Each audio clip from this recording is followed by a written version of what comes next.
करते हैं। आवाज आ रही है मेरी?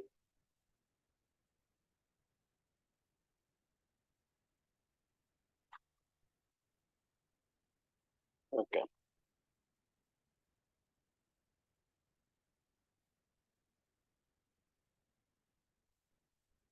जी उस्मान साहब। अस्सलाम वालेकुम जी। जी वालेकुम सलाम। सर असाइनमेंट से मुतालिक पूछना था, हम आस्ट्रा भी यूज कर सकते हैं थीम? सर किस असाइनमेंट पे? ये जो एलिमेंटर वाली असाइनमेंट है, जो सर फोटो थीम कोई भी यूज करें। पोटाटो पोटाटो टैग डॉट को वाली में।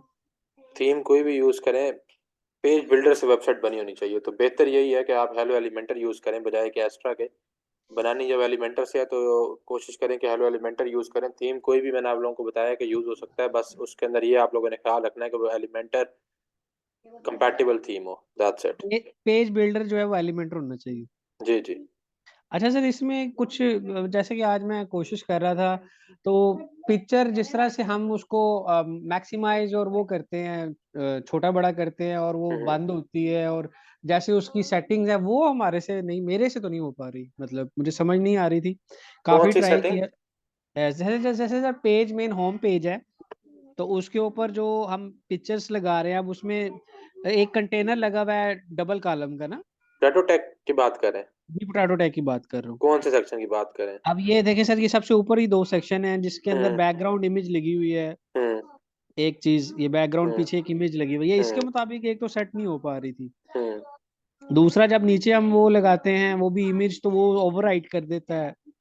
ब्लू ब्लू जो ओवरराइड नीचे कंटेनर में लगाते हैं, तो मैं इसी पे काफी आज फंसा रहा हूँ।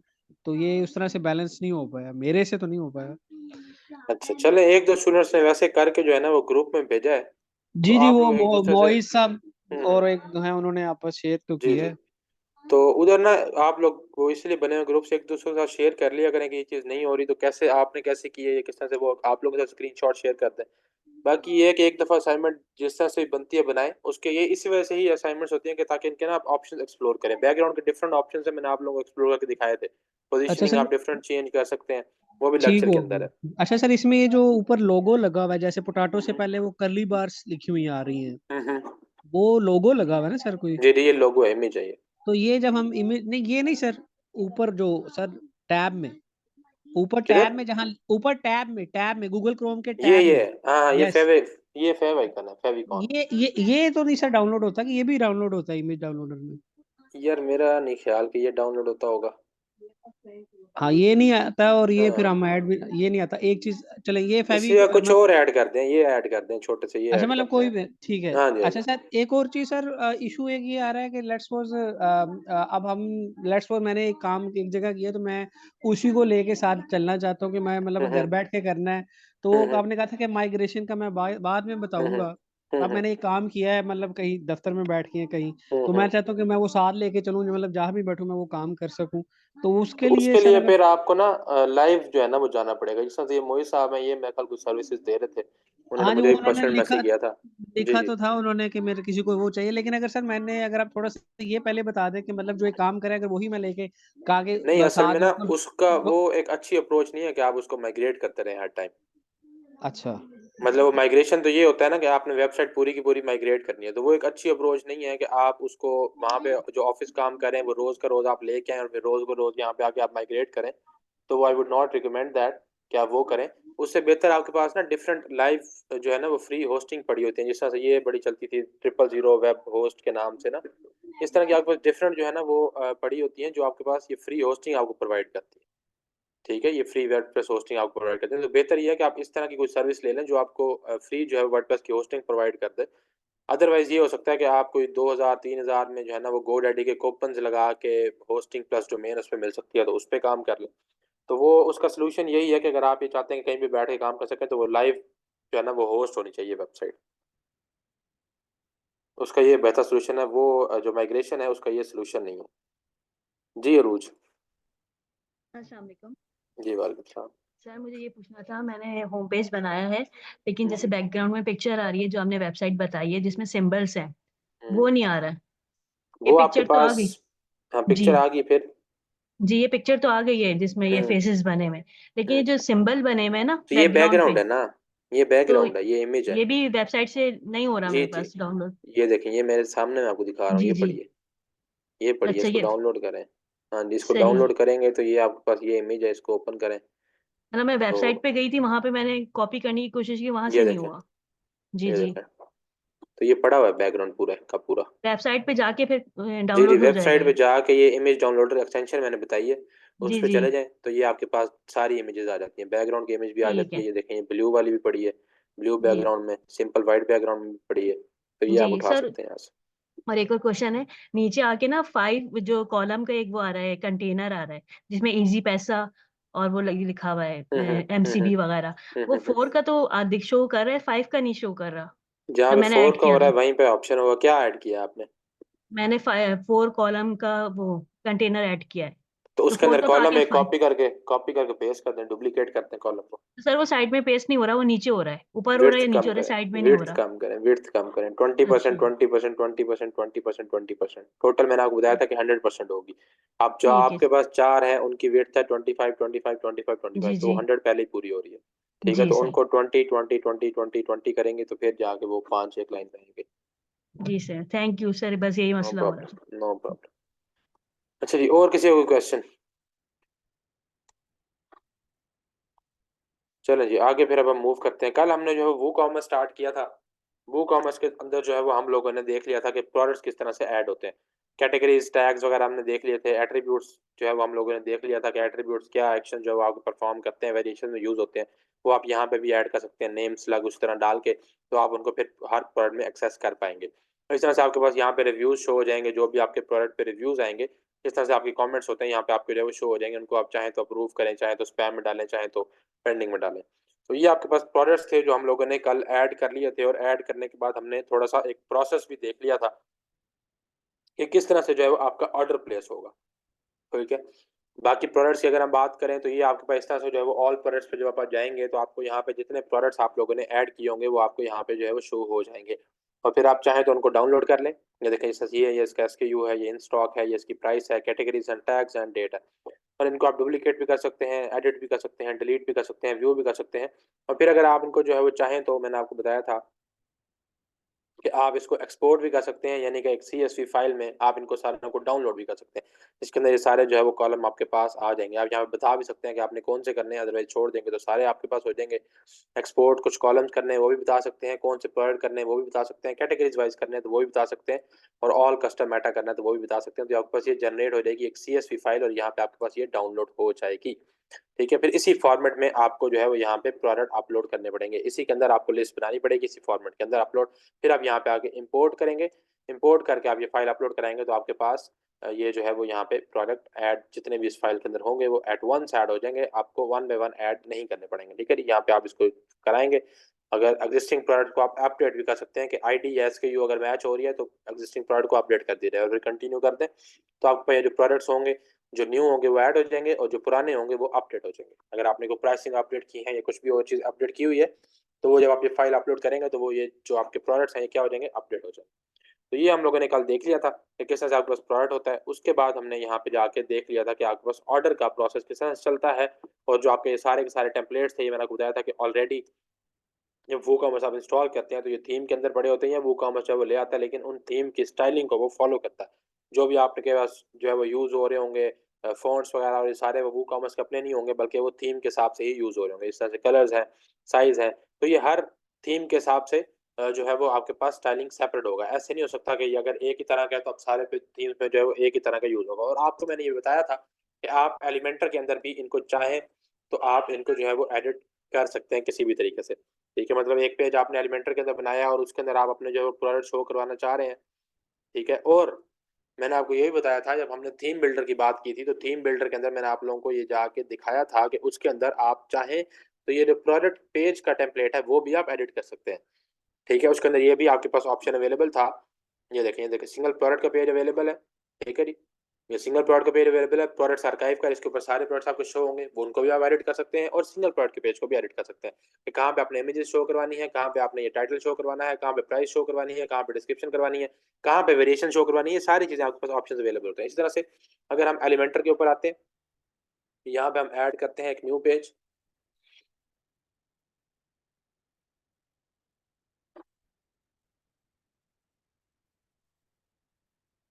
न्यू पेज ऐड करते हैं, उसको हम एडिट करते हैं एलिमेंटर के साथ।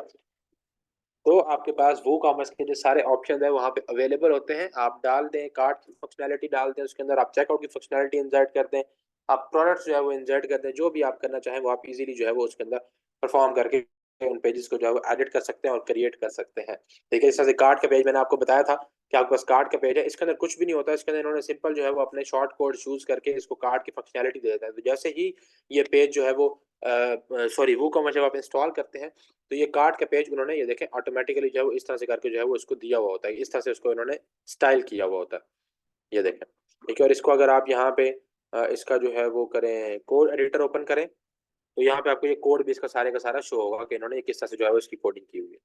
ठीक है, ये देखिए ये सारा के कोड जो है वो आपको यहाँ पे शो हो रहा है, सिर्फ इन्होंने इस तरह से जो है वो एक क्लास दे के जो है वो इसके ऊपर यहाँ पे डिव रखी होती है और वहाँ पे वो ऑटोमेटिकली जो है उनके फंक्शंस कॉल हुए होते हैं और वो आपका यहाँ पे जो है वो शो हो रहा होता है। इसी तरह से अगर आपको मैंने कहा कि आप एलिमेंटर के अंदर बनाना चाह रहे हैं तो फिर आप वो भी बना सकते हैं, और बना के फिर सेटिंग्स के अंदर जाके आप कार्ड के पेज के सामने जाके जो अपना एलिमेंटर वाला पेज होगा इसको आप जो है वो कार्ड की फंक्शनैलिटी दे देंगे कि जी मेरा कार्ड का पेज जो है वो ये वाला होगा, शॉप का पेज ये वाला होगा, चेकआउट का पेज ये वाला होगा। जरा ओपन होता है तो हम इसको देख लेते हैं कि इसके अंदर हमारे पास जो वो कॉमर्स की फंक्शनैलिटीज कौन कौन सी जो है वो अवेलेबल होती हैं।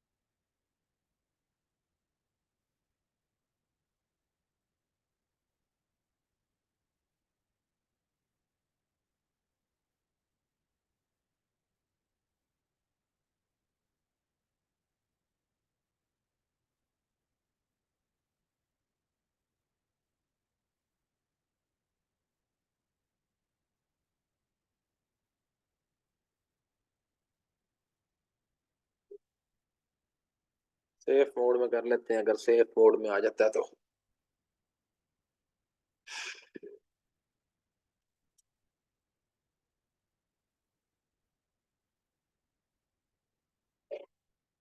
अच्छा जी, यहाँ पे जब आप आएंगे तो आपके पास ये जो वो कॉमर्स की फंक्शनैलिटीज हैं ये देखें, यहाँ पे आपको जो है वो सारी की सारी मिल जाती है। आप चाहें तो यहाँ पे आप ला के इसको जो है वो रख दें कि जी आपने ये प्रोडक्ट्स यहाँ पे शो करवाने हैं।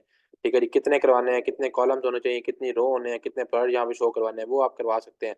इसी तरह से यहाँ पे आपके पास ये देखें कस्टम ऐड टू कार्ट है, वो कॉमर्स पेजेस आपने यहाँ पे लगा शो करवाने हैं, प्रोडक्ट परचेज समरी है, कार्ट की फंक्शनैलिटी यहाँ पे आपने रखनी है, यहाँ पे कार्ट रख दें। ठीक है, ये देखें कितने कॉलम्स होंगे उसके अंदर, 1 कॉलम रखवाना है, 2 कॉलम्स हैं, स्टिकी राइट कॉलम है, ऑर्डर समरी उसके बाद शो करवानी है, किस तरह से उसका अपडेट कार्ड करवाना है, कूपन है। तो यहाँ पे आप चाहें तो अपने तरीके से भी डिजाइन कर सकते हैं उस पेज को, और फिर पेज जाके जो है वो आप वहाँ पे आपको पता है कि वो कॉमर्स के नाम कल सेटिंग्स देख रहे थे तो वो उन्होंने आपसे पूछा होता कि कौन सा कार्ड पेज आपने जो है वो शो करवाना है। तो इस तरह से ही आपके पास वो कॉमर्स की भी सारी फंक्शनैलिटी जब आप वो कॉमर्स इंस्टॉल कर लेते हैं तो ये आपके पास यहाँ पे जो है वो सारी की सारी फंक्शनैलिटी इनेबल हो जाती है। चेकआउट करना है, माई अकाउंट का कुछ करना है, वो कॉमर्स नोटिस शो करवाने हैं, प्रोडक्ट शो करवाने हैं, ब्रेड क्रम्स हैं, पेजेस हैं, प्रोडक्ट कैटेगरीज हैं, मेन्यू का कार्ट है, जो चीज़ भी आप करवाना चाहें वो यहाँ पे आप इजीली जो है वो शो कर सकते हैं।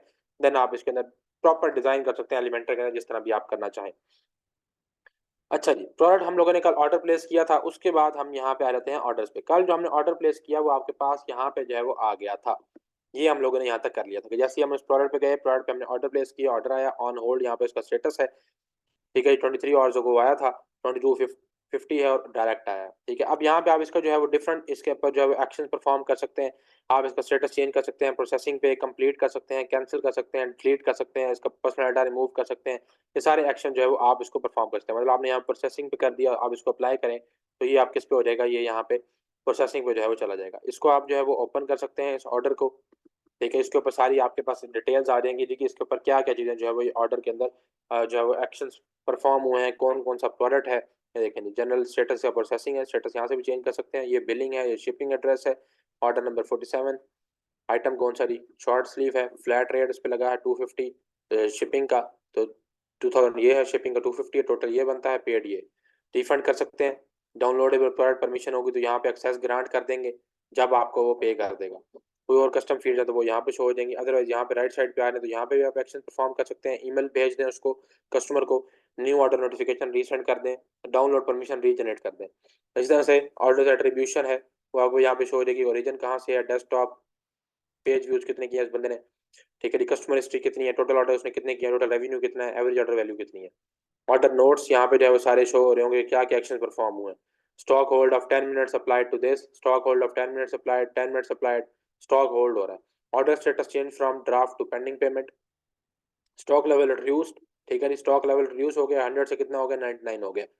Awaiting BSES payment, order status change from pending payment to on hold, और order status from on hold to processing, ठीक है। तो ये सारे यहाँ पे जो है वो आपके एक्शन जो परफॉर्म हो रहे होते हैं वो यहाँ पे जो है वो आपके शो हो रहे होते हैं। फिर आप यहाँ पे कोई नोट ऐड करना चाहें तो वो भी कर सकते हैं, प्राइवेट भी कर सकते हैं और कस्टमर को भी लिख के भेज सकते हैं। यहाँ पे भेज दें, ऐड कर दें तो उसको भी ईमेल चली जाएगी जो भी नोट आपने ऐड किया होगा। तो इस तरह से यहाँ पे आपके पास सारे के सारे ऑर्डर जो है वो यहाँ पे आपको शो हो जाते हैं।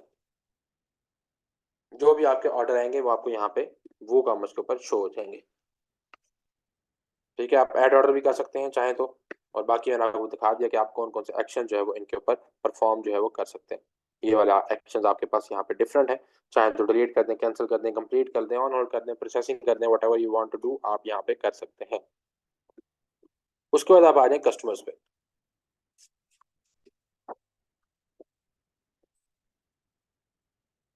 कस्टमर्स पे आएंगे तो यहाँ पे आपको सारे का सारा डाटा आपके कस्टमर का मिल जाएगा कि भाई कौन कौन से कस्टमर्स आपके पास यहाँ पे आज तक आपसे ऑर्डर कर चुके हैं, ठीक है जी।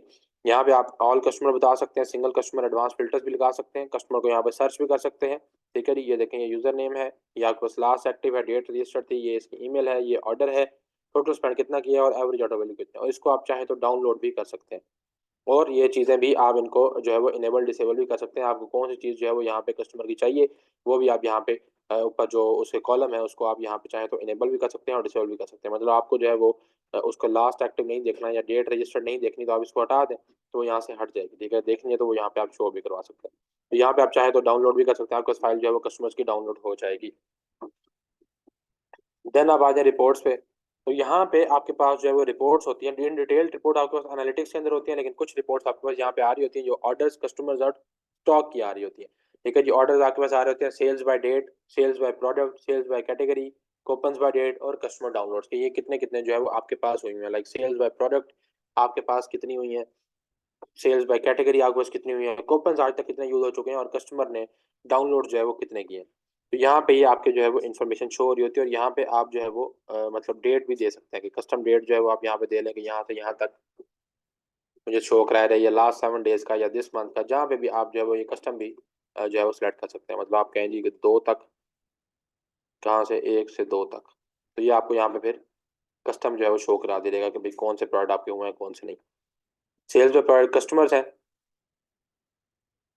with the release of WooCommerce 4.0, these reports are being replaced. There is a new and better analytics section available for user returning this. ये मेरा ख्याल इन्होंने यहाँ पे रिप्लेस कर दिया, यहाँ पे आपको स्टैट्स जो है वो शो ही नहीं होते। खैर बहरहाल फिर भी हम देख लेते हैं जब तक ये है। तो ये रिपोर्ट्स होती हैं, यहाँ पे आपको ऑर्डर्स, कस्टमर और स्टॉक है। कस्टमर्स आए हैं लास्ट 7 डेज में कितने आए हैं, कितने उन्होंने साइन अप किए हैं, कितनी सेल्स निकाली है, वो आपको यहाँ पे शो हो रहे होते हैं। कस्टमर की लिस्ट आपको यहाँ पे भी शो हो जाती है, जो ऊपर आपको कस्टमर में शो हुई थी वो आपको यहाँ पे भी शो हो जाती है। लेकिन यहाँ पे मेरे ख्याल इन्होंने इसको डिसकंटिन्यू कर दिया, इस वजह से यहाँ पे स्टैट्स आपके शो ही नहीं होते। उसके बाद आपका स्टॉक है तो यहाँ पे आपको जो है वो स्टॉक शो होता था, लेकिन अभी इस वक्त आप देख सकते हैं कि यहाँ पे आपका जो प्रोडक्ट है वो भी शो नहीं हो रहा। आउट ऑफ स्टॉक है कोई प्रोडक्ट या मोस्ट स्टॉक में आपको यहाँ पे शो हो रहा होगा कि आपका ये जो प्रोडक्ट है ये मोस्ट स्टॉक है। ये देखें, ये एक 99 स्टॉक है इसके इन स्टॉक है, ठीक है। तो मोस्ट स्टॉक में ये शो हो रहा है। तो इस तरह से आपके पास ये रिपोर्ट्स के अंदर basically orders, customers and stock, ये 3 चीज़ों की रिपोर्ट्स है वो शो हो रही होती हैं।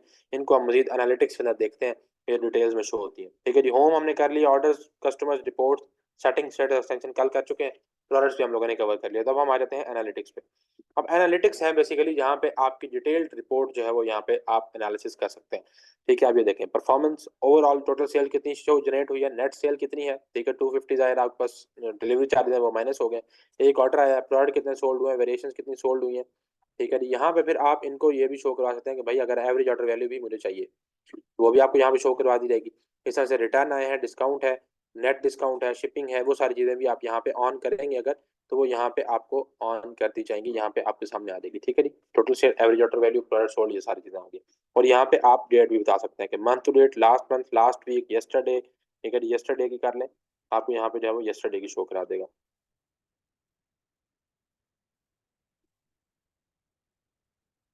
तो ये आपको यस्टरडे की शो करा देगा। एक प्रोडक्ट सोल्ड हुआ, एक वेरिएशन सोल्ड हुई है। और आप करें जी लास्ट मंथ की।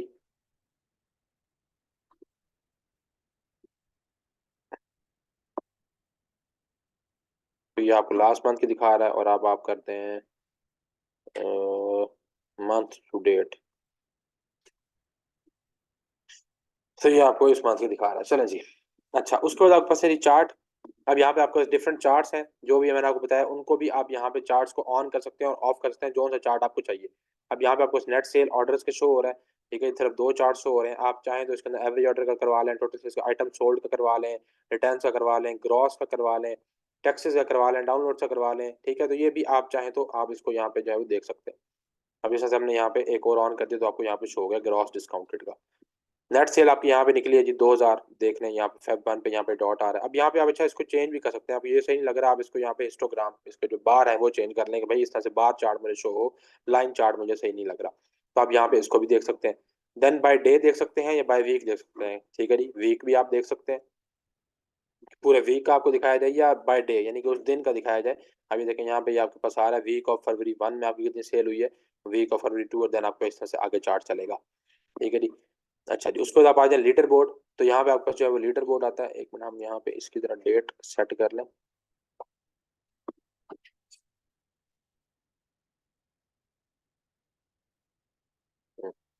अच्छा जी, अब लीडर बोर्ड में आप आ जाए तो लीडर बोर्ड में बताएगा कि भाई टॉप कैटेगरी जो आइटम्स की है वो कौन सी सोल्ड हुई है। तो वो आपको बता रहा है ये टी शर्ट सोल्ड हुई है। टॉप प्रोडक्ट्स कौन सा सोल्ड हुआ है, वो ये सोल्ड हुआ है। जितने ज्यादा उसके होंगे तो यहाँ पे आपको बताएगा जी अच्छा ये एक आइटम, क्योंकि अभी जाहिर है एक आइटम सोल्ड हुआ है तो यहाँ पे उसने लीडर बोर्ड बता दिया। इसके भी आपके पास ऑप्शन है कि आप यहाँ चाहें तो टॉप कस्टमर्स खोल लें, टॉप कूपन का आप जो है वो ओपन कर सकते हैं लीडर लीडर बोर्ड, ठीक है। इसका सेक्शन का टाइटल भी आप चाहें तो चेंज कर सकते हैं, और इसको आप ऊपर नीचे भी कर सकते हैं कि चार्ट्स के ऊपर ले जाएं इसको, या परफॉर्मेंस के ऊपर ले जाएं। तो ये आपके पास ओवरव्यू है बेसिकली एनालिटिक्स का। ओवरव्यू के बाद आपके पास हर चीज की यहाँ पे सेपरेट जो है वो रिपोर्ट्स अवेलेबल है। लाइक प्रोडक्ट्स की प्रोडक्ट रिपोर्ट्स अवेलेबल है आपके पास। सेम आप यहाँ से डेट जो है वो डेट की रेंज जो है वो सेलेक्ट कर सकते हैं। शो आपने ऑल पार्ट्स करने हैं, ऑल पार्ट्स के स्टैट्स जो है वो आपको यहाँ पे दिखाई जाए।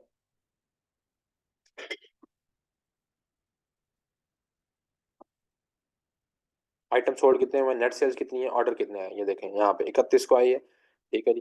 प्रोडक्ट कौन सा सोल्ड हुआ है, ये वाला हुआ। तो ये आपको बेसिकली प्रोडक्ट की जो है वो आ रही है। नेट सेल्स कितनी है उसका दिखा देंगे यहाँ पे, ठीक है जी। ऑर्डर्स कितने आए हैं, एक आया है। तो ये आपको बस यहाँ पे पूरे के पूरे जो है वो रिपोर्ट्स जो है वो यहाँ पे शो हो रही है। चाहे तो आप इनको डाउनलोड भी कर सकते हैं सेपरेटली, ठीक है। हर की जब प्रोडक्ट की ओपन कर लो फिर यहाँ पे आप इनके जो कॉलम है वो भी डिफाइन कर सकते हैं कि कौन सा कॉलम आपको उस रिपोर्ट के अंदर चाहिए होगा। अच्छा, और फिर आपके पास वही चार्ट वाला भी, आप इसका चार्ट भी चेंज कर सकते हैं जो आपको सही लगता है, और कंपेयर भी कर सकते हैं अगर आपको कंपैरिजन चाहिए कि प्रीवियस जनवरी 21 से 25 2024 में क्या हुआ था, और जनवरी 28 से फरवरी 1 2024 यानी कि इस वीक में क्या और पिछले वीक में सेल निकली थी नहीं निकली थी। तो ये दोनों आप कंपैरिजन अगर चाहें तो वो भी आपका हो सकता है। इस तरह से आपके पास रेवेन्यू की रिपोर्ट्स अवेलेबल है। रेवेन्यू आपने कितना जनरेट किया है, ठीक है जी। ग्रॉस सेल कितनी है, रिटर्न्स कितने हैं, कूपन्स कितने हैं, net sales, total sales, shipping, taxes. यहाँ पे ये देखें इसका ग्राफ है, ठीक है। और यहाँ पे आप ये देख सकते हैं कि इसका जो है वो डे बाय डे आपके पास यहाँ पे ग्राफ शो हो रहा है कि जनवरी को कितना रेवेन्यू था, जनवरी 29 को, 30 को, 31 को, फरवरी 1 को। तो यहाँ पे आपको रोज रोज जो है वो हो रही है। तो यहाँ पे आपको डाउनलोड। अच्छा, उसके बाद आपके पास है यहाँ पे ऑर्डर्स। ऑर्डर्स के आपके पास यहाँ पे इसी तरह से एनालिसिस जो है वो रिपोर्ट शो होंगी आपके पास। सब प्लीज जब फ्री हो तो चलें यार, इसको बाद में देखते हैं फिजान। अच्छा जी, ऑर्डर्स के आपके पास यहाँ पे रिपोर्ट्स हैं डिफरेंट, ठीक है जी। इसी तरह से आपके पास यहाँ पे बताएगा जी फलां डेट को कितने ऑर्डर आए हैं, क्या उसका स्टेटस है, ठीक है जी। ये देखें फरवरी 1 को आपके पास ऑर्डर आया है, उसके प्रोसेसिंग में है, कस्टमर टाइप है, प्रोडक्ट्स हैं, ये सारी चीज़ें यहाँ पे इसको भी डाउनलोड कर सकते हैं। और यहाँ पे इनकी भी आपके पास जो है वो डिफरेंट किस्म के जो है वो यहाँ पे पड़े हैं कि नेट सेल्स कितनी है, एवरेज ऑर्डर वैल्यू कितनी है, एवरेज आइटम्स पर ऑर्डर कितने हैं वीक की। तो इस तरह से आपके पास यहाँ पे सारी की सारी जो है वो पड़ी है। स्टॉक तक की आपके पास जो है वो यहाँ पे रिपोर्ट है कि इसमें स्टॉक कितना है, इन स्टॉक हुआ था। अब यहाँ पे आपको 99 इसके जो है वो पड़े हुए हैं, ठीक है। ये जो प्रोडक्ट है आपके पास 7 प्रोडक्ट्स हैं, black small, black medium, blue large, blue small, ये सारे आपके पास पड़े हुए हैं। आउट ऑफ स्टॉक कितने हैं, लो स्टॉक कितने हैं, बैक ऑर्डर कितने हैं, तो 7 के 7 इन स्टॉक्स हैं। इनको भी आप डाउनलोड करना चाहें तो कर सकते हैं। तो ये आपके पास सारी की सारी जो है वो एनालिटिक्स की आपके पास जो है वो रिपोर्ट सारी की सारी पड़ी होती है, तो आप यहाँ पे जोन सी भी रिपोर्ट जाके पढ़ना चाहें उसको पढ़ सकते हैं। उसके अलावा आपके पास इनके यहाँ पे कुछ सेटिंग्स होती हैं कि आपने स्टेटस कुछ एक्सक्लूड करने हैं, तो वो आप यहाँ पे इसमें एक्सक्लूड कर दें रिपोर्ट्स के अंदर से। एक्शनेबल स्टेटस आपके लिए कौन से हैं, प्रोसेसिंग और ऑन होल्ड है। डिफॉल्ट डेट रेंज कौन सी सिलेक्ट हुई होती है, मंथ टू डेट वाली, डेट टाइप कौन सी रखनी है, और हिस्टोरिकल डाटा अगर आपने इंपोर्ट करना है जो आपके पास पहला है, या अगर आप यहाँ से जो है वो एक्सपोर्ट करना चाहते हैं तो वो भी आप यहाँ से कर सकते हैं। जो आपका हिस्टोरिकल डाटा पुराना होगा वो यहाँ पे आ जाएगा। ठीक है जी। तो ये आपका बेसिकली एनालिटिक्स है, रिपोर्ट्स हैं आपके पास जिनसे जिनके थ्रू आप जो है वो एनालिसिस कर सकते हैं आपके प्रोडक्ट्स का, कि आपका जो है वो किस तरफ जो है वो चीज़ें जा रही हैं, आपके कौन सा प्रोडक्ट अच्छा बिक रहा है और कौन सी चीज़ जो है वो सही नहीं बिक रही है, और कौन सा आउट ऑफ स्टॉक है और कौन सा नहीं है। तो ये आपके पास बेसिकली एनालिटिक्स होते हैं जिनको आप देख के अपने स्टोर के रिव्यू जो है वो कर सकते हैं।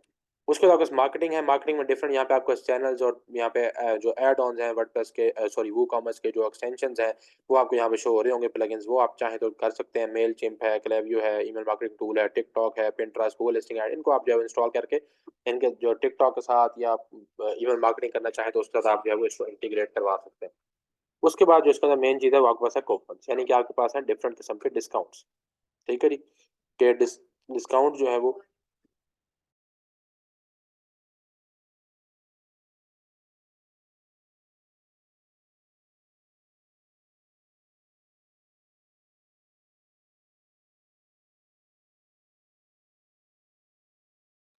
अच्छा जी। तो यहाँ पे आपके पास कूपन होते हैं यानी कि डिस्काउंट कोड्स, तो यहाँ पे आप इसको क्रिएट कर सकते हैं। यहाँ पे आप क्रिएट योर फर्स्ट कूपन करें, यहाँ पे आपने कोई जो है वो कर दिया, लाइक मैंने कहा जी हादी 14, अब मैंने एक ये कूपन जनरेट कर दिया। अदरवाइज आप यहाँ पे रैंडम भी जनरेट करवा सकते हैं, डिस्क्रिप्शन उसकी देना चाहें डिस्क्रिप्शन दे सकते हैं। उसके बाद डिस्काउंट टाइप आपके पास है, यहाँ पे परसेंटेज डिस्काउंट दे सकते हैं, फिक्स्ड कार्ड डिस्काउंट दे सकते हैं, या फिक्स प्रोडक्ट डिस्काउंट दे सकते हैं। मतलब कि परसेंटेज आपने देना तो यहाँ पे आप बता दें कि जी यहाँ पे मैंने 14% डिस्काउंट देना है। 14 लगाएंगे तो परसेंटेज है तो परसेंटेज काउंट होगा। फिक्स कार्ड लगाएंगे तो 14 रुपए उसमें से डिस्काउंट मिल जाएगा। फिक्स प्रोडक्ट लगाएंगे तो फिक्स प्रोडक्ट पे आपको यहाँ पे 14% ऑफ मिल जाएगा। ठीक है। अगर हम फिक्स प्रोडक्ट पे देखते हैं तो हम यहाँ पे मैं कहता हूँ जी मेरे पास 200 रुपीज जो है वो मैंने ऑफ देना है। फ्री शिपिंग अलाउ करनी है आपने अगर ये कूपन लगा हो तो, नहीं हमने नहीं करनी। कूपन की एक्सपायरी डेट है वो आप यहाँ पे डिफाइन कर सकते हैं। यूजेज रिस्ट्रिक्शन है कि मिनिमम स्पेंड उसके कितना होना चाहिए तो वो कूपन लगेगा, मतलब 2000 मिनिमम होना चाहिए तब भी ये कूपन लगेगा। मैक्सिमम कितना वो भी बता सकते हैं। इंडिविजुअल यूज ऑनली, कि आपके जो कूपन है वो किसी और के साथ यूज ना हो पाए, अगर ये कूपन लगा हुआ है तो दूसरा कूपन नहीं लग सकता। सेल आइटम्स को एक्सक्लूड कर दें, उसको सेल आइटम भी ना लगे। अब यहाँ पे आप प्रोडक्ट बताएंगे कौन सा प्रोडक्ट है जिस पे आपने मुझे बताया है कि मेरा फिक्स प्रोडक्ट है, वो आप यहाँ पे बताएंगे जी कि मेरा इस पे लगेगा, शॉर्ट स्लीव टी शर्ट पे। एक्सक्लूड भी कर सकते हैं कि इस प्रोडक्ट पे ना लगे। प्रोडक्ट कैटेगरी बता सकते हैं कि इस कैटेगरी पे लगेगा, एक्सक्लूड भी कर सकते हैं कैटेगरी की, इस कैटेगरी पे ना लगे। ईमेल भी अलाउ कर सकते हैं कि जी सिर्फ फलां फलां कस्टमर ही इसको यूज कर सकेगा। जो यूजेज लिमिट बता सकते हैं कि भाई एक कूपन कितने बार यूज होता है। लाइक अगर आपने कहा है कि मेरे सिर्फ फर्स्ट 100 कस्टमर को ही मैं डिस्काउंट मिलेगा, तो फर्स्ट 100 यहाँ पे 100 डिफाइन करते हैं, तो जो 100 बंदे होंगे उनको जैसे ही मिल जाएगा तो वो फिर बंद हो जाएगा। उसके बाद यहाँ पे कितने आइटम्स पे लगेगा, 1 आइटम पे लगेगा, मतलब अगर आपने जो है वो 10 आइटम उसके अंदर ऐड किए हुए हैं तो सिर्फ एक आइटम पे लगेगा, वो भी आप यहाँ पे डिफाइन कर सकते हैं। और यूज लिमिट पर यूजर एक दफा यूज कर सकता है, ये भी आप यहाँ पे डिफाइन कर सकते हैं। उसके बाद आप इसको क्या कर देंगे, पब्लिश कर देंगे। अब आपने यहाँ पे ये आपका प्रोडक्ट था, यहाँ पे हमने किया ऐड टू कार्ट।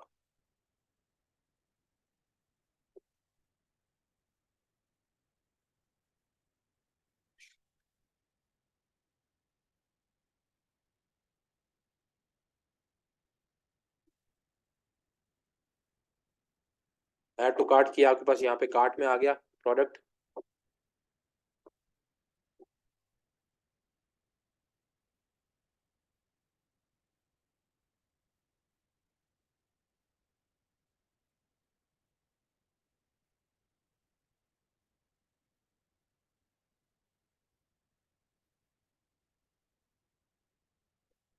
ये आपके पास आ गया, यहाँ पे कूपन का ऑप्शन है, यहाँ पे आप कूपन लगा सकते हैं। अब ये हादी 14 मैंने लगाया है, तो उसका प्रोडक्ट 2000 था तो इस पे इम्प्लीमेंट नॉन इज इनवैलिड। यहाँ पे हम इसको देख लेते हैं कि हमने क्या लगाई थी। हादी 14 है ये तो ठीक है। तो यहाँ पे हमने लगाया था फिक्स पर डिस्काउंट, और यूजर रिस्ट्रिक्शन में लगाया था मिनिमम स्पेंड 2000 हो, और short sleeve T shirt FST 001। इस पे इसको लगना तो चाहिए था। अब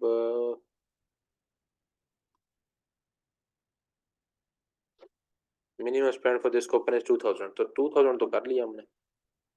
लेट्स सी जी, एक प्रोडक्ट और अपडेट, आइटम ही कोई नहीं है इसके अंदर। क्या हो गया भाई?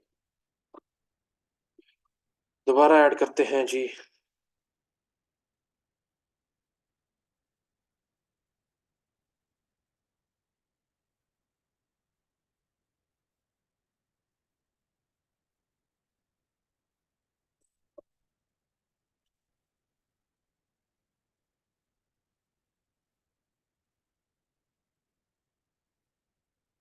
अब लगा के देखते हैं।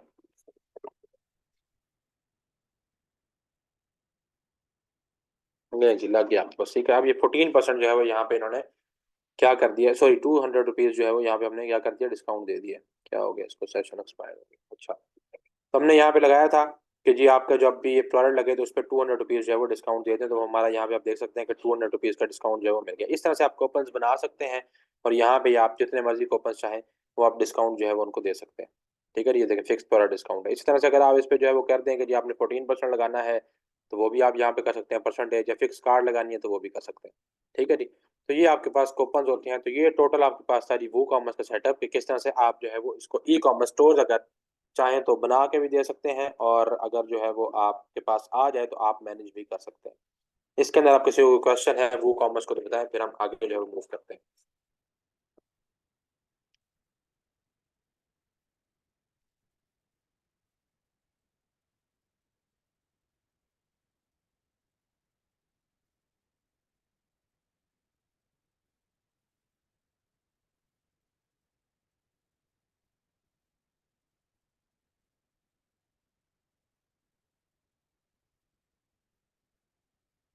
सारे बता दें काइंडली एक दफ़ा।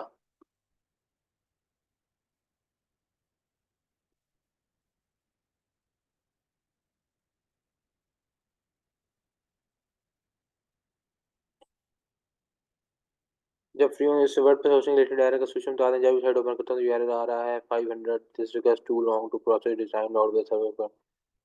यार ये सर्वर का इशू है, कौन सी होस्टिंग आप यूज कर रहे हैं जो आपको 500 एरर आ रहा है? भाई ये मैंने अभी ये बताया है कि ये आपके पास कूपन हैं, डिस्काउंट कूपन आप बना सकते हैं यहाँ पे, जो आपके जो कस्टमर हैं वो यूज कर सकते हैं।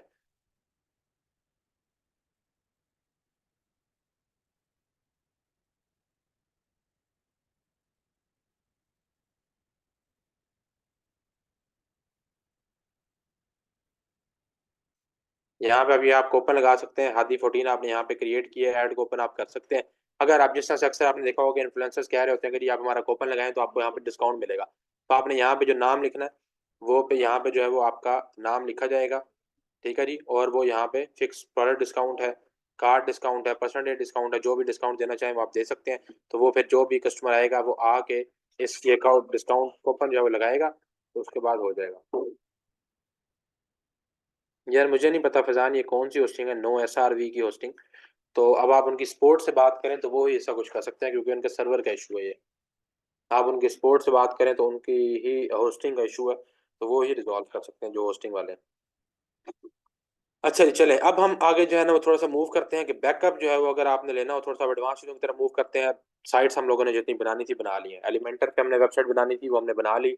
कस्टम थीम बेस हमने बनानी थी बना ली। ब्लॉग एडिटर पे बनानी सीखनी थी सीख ली। ई कॉमर्स वेबसाइट्स भी सीख ली। ठीक है जी, अब हम जो है वो आगे मूव करते हैं थोड़ी सी एडवांस चीज़ों की तरफ। Speed optimisation, backup, migration, security and SEO, ये हमारी जो है वो चीज़ें रह गई। क्लासेस हमारे पास रह गई हैं कितनी? भाई कोड उनसे क्या क्या ऑप्टिमाइज करें? फजूल बात है, कोड ऑप्टिमाइज करने से 500 एरर का क्या लेना देना? बस यही बात है ना, इसलिए जो है ना वो कहा जाता है। अब क्योंकि उनके पास जो है ना वो इतनी स्पेस ही अवेलेबल नहीं है, ठीक है, कि वो जो है वो उस चीज़ को वो लोड ही नहीं कर पा रहे, तो फिर वो कह रहे हैं जी कि आप कोड ऑप्टिमाइज करें। ठीक है, तो इसलिए कहा जाता है कि किसी अच्छी जगह से जो है वो होस्टिंग लें, ताकि उनकी जो बैंड विड्थ है वो थोड़ी सी हो इतनी कि वो आपका जो है वो कोड का बोझ उठा ले। अब उनकी बैंड विड्थ इतनी नहीं है, तो अब आपको वो कह रहे हैं कि आप कोड ऑप्टिमाइज करें। क्या किस चीज़ की वेबसाइट, किस चीज़ की है? वर्डप्रेस की है?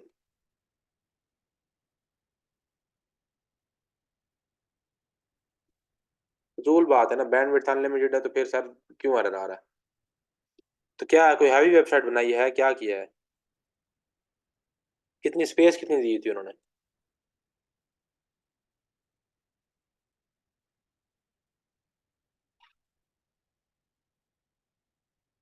हाँ जी, ऐसे ही है, जाहिर है कोई लोकल ही होस्टिंग होगी तभी वो बोलते ऐसे ही है, जाहिर है फिर होती तो नहीं है ना अनलिमिटेड।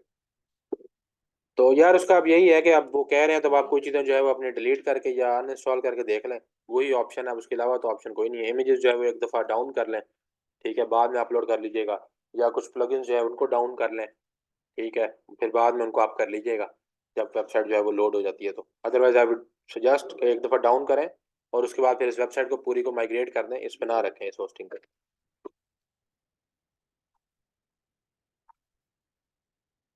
सर रीडायरेक्शन करती है तो इसके तो फिर तो कुछ होगा ही नहीं इसके ऊपर, तो फिर क्या मसला है? फिर उनको बताएं आपके भाई कुछ भी नहीं है, सिर्फ वर्डप्रेस इंस्टॉल हुआ हुआ, वर्डप्रेस के कोड क्या ऑप्टिमाइज करें हम? तो ये तो आप उन्हीं सर ये वही रिजॉल्व करेंगे, उसके अलावा रिजॉल्व नहीं हो सकता ये। दूसरी बात ये है कि आपने यहाँ पे वर्डप्रेस इंस्टॉल ही क्यों किया होगा? फिर वर्डप्रेस इंस्टॉल तो नहीं किया होगा, सिर्फ डोमेन की रिडायरेक्शन के लिए होस्टिंग क्यों चाहिए आपको? आप कैसी बात कर रहे हैं सर? सिर्फ साइट रीडायरेक्शन करनी हो ना तो डोमेन को ही रीडायरेक्ट करवा देते हैं आप, उसके लिए आपको होस्टिंग थोड़ी चाहिए होती है।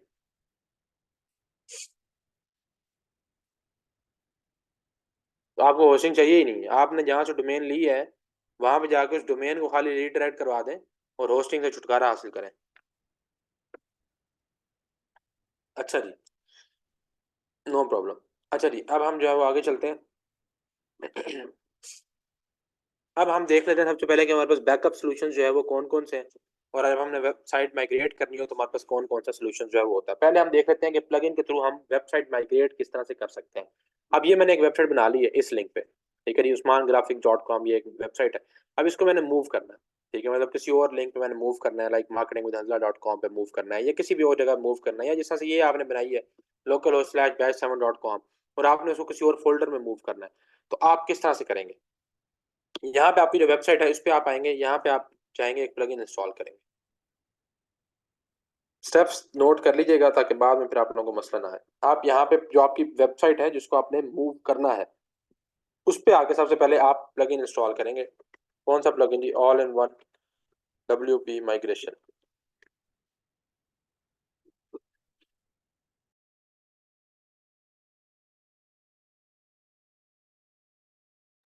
अच्छा जी, all in one WP migration, ये प्लगइन आप इंस्टॉल करेंगे, इसको आप यहाँ पे करेंगे इंस्टॉल,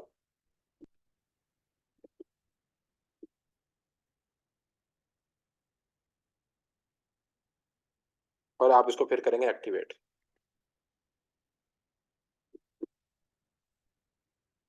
ठीक है जी, इंस्टॉल्ड एंड एक्टिवेट आपने इस प्लगइन को कर लेना है, all in one WP migration. उसके बाद यहाँ पे आपको डिफरेंट ऑप्शन है, export, import, backups and schedules के। एक्सपोर्ट में आप जाएंगे तो ये आपकी वेबसाइट की एक फाइल बना के उसको एक्सपोर्ट कर देगा, पूरी की पूरी वेबसाइट की फाइल को बना के क्या करेगा? एक्सपोर्ट कर देगा। ठीक है जी, कुछ भी आपने क्लिक नहीं करना, एडवांस ऑप्शंस में नहीं जाना, फाइंड रिप्लेस आपको करने की कुछ जरूरत नहीं है, ये ऑटोमेटिकली कर देता है सारा कुछ।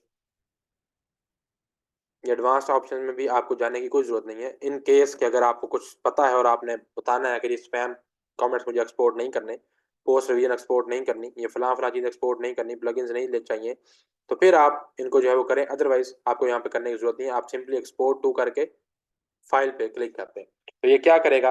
ये आपकी पूरी की पूरी वेबसाइट को एक्सपोर्ट करेगा एक फाइल के अंदर, और वो फाइल आप डाउनलोड करके अपने पास रख सकते हैं। ठीक है, अब उसके दो फायदे हैं, एक तो ये है कि वो आपका बैकअप बन गया, वो आपके पास आ गया एक फाइल में। दूसरा ये है कि आपको अगली वेबसाइट पे जाके उसी फाइल को जब आप अपलोड करेंगे तो आपकी वेबसाइट सेम टू सेम आ जाएगी। मैंने आप लोगों को बताया था कि जब हमने यहाँ पे टूल्स देखे थे डिफरेंट, ठीक है, जब हमने यहाँ पे आके ये जो टूल्स देखे थे एक्सपोर्ट इंपोर्ट के, तो मैंने आपको बताया था कि यहाँ से जब हम एक्सपोर्ट कर रहे हैं चीज़ें तो आपका कंटेंट एक्सपोर्ट हो रहा है सिर्फ, ठीक है, डिज़ाइन एक्सपोर्ट नहीं हो रहा। यहाँ पे आपके पेजेस, पोस्ट, लैंडिंग पेज वगैरह तो हो रहे हैं, लेकिन थीम्स, प्लगइन्स, आपका डिज़ाइन वो नहीं हो रहा। ठीक है, उसके लिए करने के लिए आपको क्या करना पड़ेगा? आपने ये वाला प्लगइन करना है, all in one WP migration. यहाँ पे आप देखें ये आपको फाइल इसने एक जनरेट करके दे दिया, और यहाँ पे 170 MB की फाइल है .wpress की, ये आप यहाँ पे जो है उसको डाउनलोड कर लें। ठीक है जी, अब ये आपने यहाँ से तो कर ली डाउनलोड, किस तरह से डाउनलोड करनी है? जो वेबसाइट आपने माइग्रेट करनी है, तो स्टेप्स क्या है माइग्रेशन के? फर्स्ट स्टेप है कि आपने प्लगइन इंस्टॉल करना है, all in one WP migration. Second step है आपने इसको एक्सपोर्ट करना है फाइल को। थर्ड स्टेप क्या है? आपने उस वेबसाइट पे जाना है जहां पे आपने करनी है, उधर जाके आपने वर्डप्रेस कर लेना है इंस्टॉल। ठीक है जी, इंस्टॉल करने के बाद आपने उसके अंदर फिर ये प्लगइन इंस्टॉल करना है। Fourth step is, third step क्या है कि जो न्यू वेबसाइट है उस पर वर्डप्रेस इंस्टॉल होना चाहिए, फ्रेश वर्डप्रेस इंस्टॉल होना चाहिए। फोर्थ स्टेप इज कि आपने उस पर प्लग इन इंस्टॉल कर लेना है, all in one WP migration. Fifth step क्या है, उस पर आपने इंपोर्ट करके ये जो फाइल आपने यहाँ से डाउनलोड की थी उसको आपने अपलोड करवा देना। यहाँ पे आके आपने वो फाइल इंपोर्ट फ्रॉम फाइल करना है और ये जो फाइल है इसको आपने यहाँ पे आके अपलोड करवा देना। तो ये 5 स्टेप है। देन आप इसको सिर्फ नेक्स्ट नेक्स्ट करेंगे तो ये आपकी पूरी की पूरी वेबसाइट जो है इंपोर्ट हो जाएगी, माइग्रेट हो जाएगी। यानी कि जो smartgraphics.com की वेबसाइट थी जिसकी same design, same post, same pages, same plugin, same themes, each and everything आपकी यहाँ से वेबसाइट से चेंज होके, चेंज से मुराद के माइग्रेट हो जाएगी, यहाँ पे भी रहेगी और वहां पे भी आ जाएगी। फिर आप बेशक यहाँ से डिलीट कर दें, न्यू लिंक पे आपकी चली जाएगी। तो जब भी आपने न्यू लिंक पे भेजनी हो तो आप कोई फोल्डर चेंज नहीं करते, आप पूरी पूरी वेबसाइट को माइग्रेट करते हैं। तो ये एक सिंपल सा प्रोसेस है आपके पास जिसके थ्रू आप जो है वो अपनी वेबसाइट माइग्रेट कर सकते हैं अगर आप करना चाहें तो। ये प्लगइन के थ्रू है।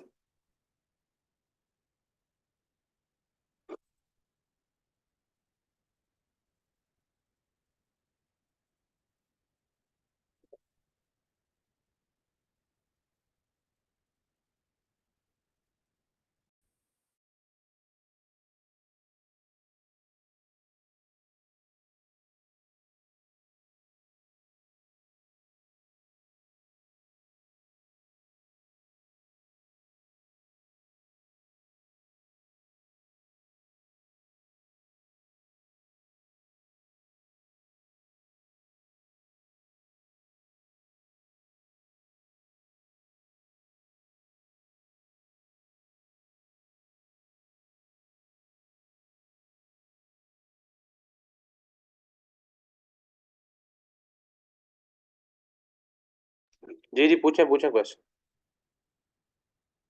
ये पीसी में सेव हो क्या, पूरा क्वेश्चन क्वेश्चन करें शरून। ये हमारे पास जो है फाइल डाउनलोड होगी, यही आप अगली वेबसाइट पे मैंने आपको बताया कि आप न्यू वेबसाइट पे जाएंगे, वहां पे वर्डप्रेस इंस्टॉल होगा। इंस्टॉल करने के बाद आप उसको जो है वो प्लगइन में जाएंगे, प्लगइन इंस्टॉल करेंगे, इंस्टॉल करने के बाद इंपोर्ट करेंगे और यहाँ पे फाइल जो है वो अपलोड कर देंगे। देख लेते हैं अगर हमारे पास यहाँ पे जो है ये फाइल अपलोड वगैरह हो जाती है। अच्छा, इसके अंदर अक्सर औकात जो है वो आपके पास एरर्स भी आ जाते हैं, मतलब कि ये पूरी फाइल यहाँ पे अपलोड नहीं होगी, कभी कोई एरर आ जाएगा, कभी उसका अपलोडिंग फाइल साइज का मसला आ जाएगा, कभी कोई और मसला आ जाएगा। तो फिर हम मैनुअल तरीके की तरफ भी चले जाते हैं। वो भी हम देखेंगे कि मैनुअल तरीका किस तरह से करना है। अभी फिलहाल आपको ये प्लगइन का बताया कि आप इस प्लगइन का सहारा लेके वेबसाइट को माइग्रेट कर सकते हैं। जी पूछें, किसका क्या क्वेश्चन है। सर ये फाइल वेबसाइट हमारे कंप्यूटर में सेव होगी, जहाँ पे आप करेंगे वहां पे सेव हो जाएगी। ये आपके पास मेरे पास डाउनलोड होगी है, मैंने इसको डाउनलोड किया, मेरे पास आ गया। ये लाइव वेबसाइट है, उसकी फाइल मैंने यहाँ पे अपने पास डाउनलोड कर ली है। अभी आपके पास एक किस्म का बैकअप भी है, ठीक है। अगर आपकी कभी कभार जो है वेबसाइट अगर खुदा ना खास्ता खराब हो जाती है तो यहाँ पे आपके पास ये बैकअप में भी पड़ा होगा। नहीं जी, कोई ताल्लुक नहीं है। डेटाबेस वो खुद ही बनाएगा, सारा कुछ जो भी करना है उसमें वो खुद करेगा, आपने कुछ भी नहीं करना। नहीं, 99 पे तो नहीं रुकती वैसे, मेरी कभी 99 पे नहीं रुकी बहरहाल। हाँ, 50 पे रुक जाती है, 30 पे रुक जाए, 40 पे रुक जाए, वो अलग बात है। 99 पे आगे कभी मेरी नहीं रुकी। अच्छा, तो जी यहाँ पे आपके पास ना बैकअप भी बन जाता है। ये जो फाइल आपने डाउनलोड की है ये आपके यहाँ पे बैकअप बन जाता है और यहाँ पे आप दोबारा जो है वो क्रिएट भी कर सकते हैं बैकअप इसके थ्रू भी। जी जी, अपलोड साइज लिमिट जो है ना वो आपके पास 40 MB ही आएगा, क्योंकि आप लोकल होस्ट पे हैं तो वहाँ पे 40 MB आता है, ठीक है। लाइव होस्टिंग पे होंगे तो उसका साइज बढ़ जाता है। देखिए हम यहाँ पे 1 GB है, ठीक है। तो वहाँ पे आपके पास 40 MB ही आएगा क्योंकि आप लोकल होस्ट पे हैं। उसके लिए फिर इनकी एक्सटेंशन अवेलेबल होती हैं, लेकिन वो पेड हैं। उनके नल्ड वर्जन मिल जाते हैं, उनका नल्ड प्लगइन मिल जाता है। इसकी all in one WP migration की एक्सटेंशन होती है, अनलिमिटेड फाइल अपलोड करने की। उसके जो है वो उसका नल्ड वर्जन मिल जाता है। अगर वो आप लेके कर लें तो फिर आपको हो जाएगा। अदरवाइज फिर आप जो है वो बस इसको वैसे सीख लें कि माइग्रेट किस तरह से करना है लाइव वेबसाइट पे, ताकि आपको करना आए। हाँ जी, आप जो पूछ रहे थे कि डेटाबेस, डेटाबेस से मैंने आपको बताया कि कोई लेना देना नहीं है। डेटाबेस ये खुद ही क्रिएट, क्योंकि डेटाबेस आपने वहाँ पे क्रिएट कर दी है वर्डप्रेस की इंस्टॉलेशन करते वक्त, डेटाबेस के अंदर किस तरह से इंसर्ट करनी है सारी चीज़ें वो ये खुद ही कर देगा। वो जब हम मैनुअल में देखेंगे ना तो फिर आपको ज़्यादा अच्छे समझ आएगी कि ये किस तरह से करता होगा। अच्छा, तो ये हमने यहाँ फाइल लगा दी है। लेट्स सी अगर यहाँ पे ये एंड तक जाती है तो फिर हम इसको देख लेंगे कि किस तरह से वेबसाइट जो है इम्पोर्ट होती है। अच्छा, यहाँ पे आप बैकअप भी क्रिएट कर सकते हैं, जिस तरह से आपने फाइल की थी डाउनलोड, इसी तरह से आपको जब वो बनता है तो यहाँ पे आपके बैकअप भी आ जाता है। तो अगर आपकी वेबसाइट खराब हो जाए, लाइक आपको लगे कि भाई मैंने जो है वो कल को या परसों को आपने एक चीज ऐसी कुछ कर ली जो आपको नहीं करनी थी। तो अब आप ये चाहते हैं कि मैं 2 दिन पहले वाली पे चला जाऊं, तो यहाँ पे जो आपके पास बैकअप पड़ा होगा आज के तारीख का, लाइक यकम फेब का, 1 फेब का जो आपका बैकअप पड़ा होगा उसको आप रीस्टोर कर सकते हैं, उसके बैकअप पे वापस जा सकते हैं। ठीक है जी, बजाय इसके जब आपकी वेबसाइट खराब होगी आप सोचेंगे क्या करना है, तो आप यहाँ पे जो है वापस चले जाते हैं। मतलब यहाँ पे आप कहें जी मैंने 6 मिनट पहले वाले पे जाना है, तो आप इसको रीस्टोर कर लें, तो ये आपका जो पूरे 6 मिनट पहले तक आपके जो हालत थी वेबसाइट की उस पर ले जाएगा। 6 मिनट के बाद जो आपने एक्शन परफॉर्म किए होंगे लास्ट 6 मिनट्स पे, वो उससे डिलीट हो जाएंगे। ठीक है, तो ये बैकअप इसलिए भी आपके पास काम होते हैं। ये एक तरीका है बैकअप्स का, एक प्लगइन है। लेकिन ये बैकअप अगर आपका सिर्फ सोल पर्पज ये हो कि आपने बैकअप करना है, तो आप ये वाला नहीं लेते। क्यों? क्योंकि यहाँ पे आके आपको मैनुअली बैकअप करना पड़ता है। मतलब यहाँ पे आप आएंगे, यहाँ पे आके आपको जो है वो बैकअप क्रिएट करना पड़ेगा, तब जाके बैकअप होगा। यहाँ पे आप स्केड्यूल नहीं कर सकते फ्री में। फ्री में स्केड्यूल करने के लिए यहाँ पे आपको जो है वो ये जो इनके स्केड्यूल करने के लिए इनकी जो है वो सर्विस इन्होंने दी है, लेकिन वो पेड है। ये जो बैकअप स्केड्यूलर है, इसको आप इनेबल करेंगे तो ये आपको कहेगा जी कि आप हमारा खरीदें। ठीक है, उसमें आप ऑरली, डेली, वीकली भी कर सकते हैं, सेट करके रख सकते हैं। लेकिन ये आपके पास कितनी है, $5 पर मंथ। ये अनलिमिटेड एक्सटेंशन है, यही करती है क्या? हाँ, एड ऑन्स के साथ आती है।